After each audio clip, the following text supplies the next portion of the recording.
Kh-101 cruise missile has become one of the most discussed weapons in modern conflict. Since its large-scale use in the war in Ukraine, this missile has stood as a symbol of Russia's ability to launch long-range precision strikes. Yet its significance goes far beyond the battlefield. It carries a strategic message directed at NATO and the United States. Over time, the Kh-101 has evolved into several variants. The cluster warhead version, the nuclear-armed Kh-102, and the newest Kh-BD with intercontinental reach all highlight a single truth.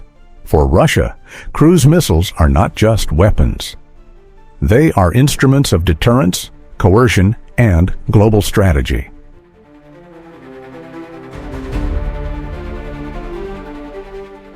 In recent years, the pace of Kh-101 production has risen dramatically. At first, the missile was built in small numbers, 50 to 60 units annually, kept mostly as a strategic reserve. But after the war in Ukraine escalated, the demand surged. Within 2 years, production increased eightfold, reaching more than 400 units annually. By 2025, the target stood between 560 and over 600 missiles per year. On average, Russia now rolls out around 40 brand new Kh-101s every month. This surge demonstrates how central the missile has become to Russian strategy. It also underscores Moscow's willingness to invest enormous sums in long-range strike capabilities. Each unit costs between $10 and $13 million. For a country under heavy sanctions, sustaining such production levels requires resilience and ingenuity. A closer look reveals the complexity of that challenge. Western electronics have been repeatedly found inside Kh-101 wreckage, chips sourced from American and European companies. Despite sanctions, Russia has maintained access through indirect supply chains and shadow trade networks. In other words, even with global restrictions, halting the flow of components into Russian weapons production has proven far more difficult than policymakers once imagined.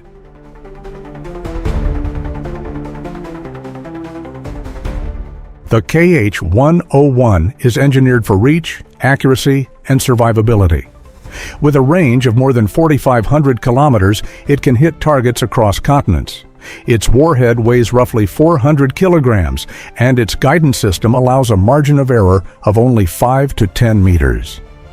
Its airframe is designed with stealth characteristics that reduce radar visibility, allowing the missile to slip past many detection systems until the very last phase of flight.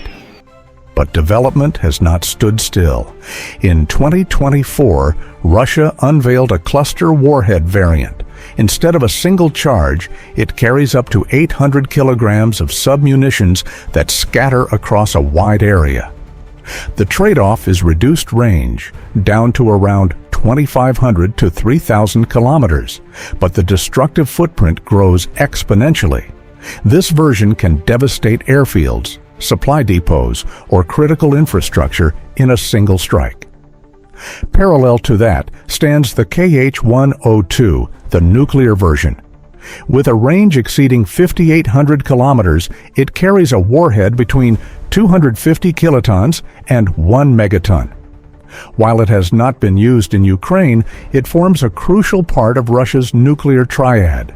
Its presence alone reinforces deterrence, ensuring that Russia retains a credible global strike capability. The newest generation is the Kh-BD, designed with an even longer reach, over 6,500 kilometers. Intended for launch from the Tu-160M strategic bomber, it can cover vast distances, even placing the continental United States at risk via Arctic flight paths. The Kh-BD illustrates Moscow's determination to keep its long-range strike options credible in a multipolar world.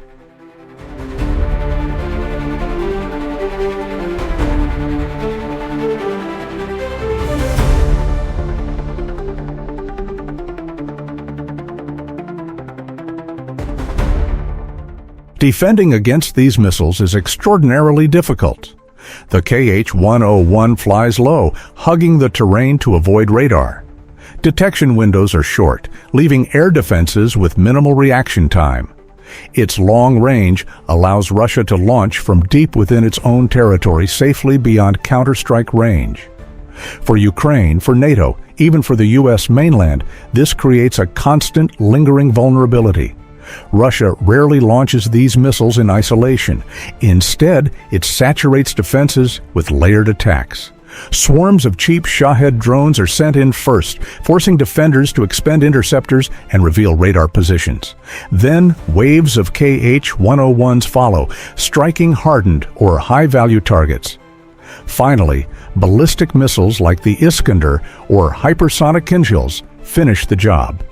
This sequencing stretches defenses to their limits, often overwhelming them. The economics add another layer of strain. One Kh-101 costs roughly $10 million. An American-made Patriot interceptor costs $3 to $4 million per shot. In a prolonged war, this imbalance becomes unsustainable for defenders. And with the cluster warhead version, even a successful interception does not guarantee protection, since submunitions may already scatter before destruction. At the highest level, the Kh-102 nuclear variant poses an existential problem. Even if never fired, its existence must always be factored into NATO's strategic calculus. That is deterrence in its purest form. The mere presence of the weapon reshapes decision-making.